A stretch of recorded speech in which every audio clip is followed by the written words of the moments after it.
have to believe and have high expectations of them and believe that they can do it. You can't fake it with children. They see right through their teachers. They really will know whether you believe in them or not. And so having an understanding of what they can achieve gives them self-belief and helps them to know that they can do it, that they can achieve. If they think their teacher doesn't believe in them, then they won't believe in themselves. There's a real sense that maybe education and success is about learning and about knowledge, but really it's about skills, because if your head is full of knowledge but you don't know how to make a skill, how to do anything with that, that will be locked inside you. So unlocking the student's potential by teaching them skills is really essential.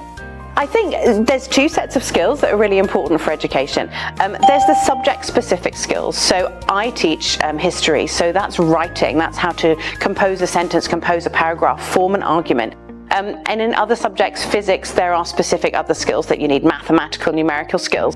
But there's also the generic skills that are needed to study. How do you learn? How do you practice? How do you revise? How do you recall? So those kind of skills are really important as well. Learning how to learn. There's a word for it, metacognition.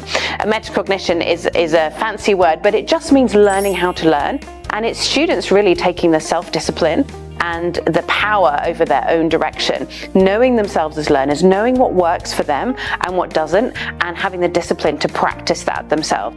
And that's really important, and you start building that from when they're very tiny. It's a wonderful thing about an all-through school. Several of the schools I've worked in have been from age 3 to age 18, just like this school here. And what's really important is you can shape those habits and characteristics from the very earliest days.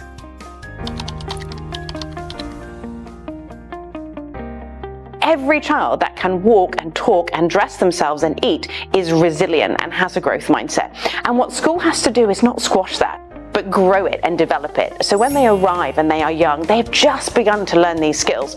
And an education that helps them to explore, to fail, to be curious, to learn for themselves, that's an education that's going to start making a young child a learner who is excited to learn and a learner who understands that getting it wrong and just doing it again is a completely normal thing to do. And if you can keep that idea going, that's important foundationally.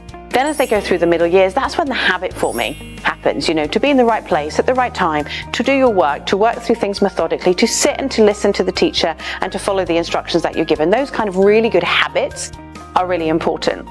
As they get older, it becomes different because we go from a broad education to a much more focused education. And that's where self-knowledge is really important and self-direction of students understanding themselves. I realized at 14 or 15 that I loved history and I loved English.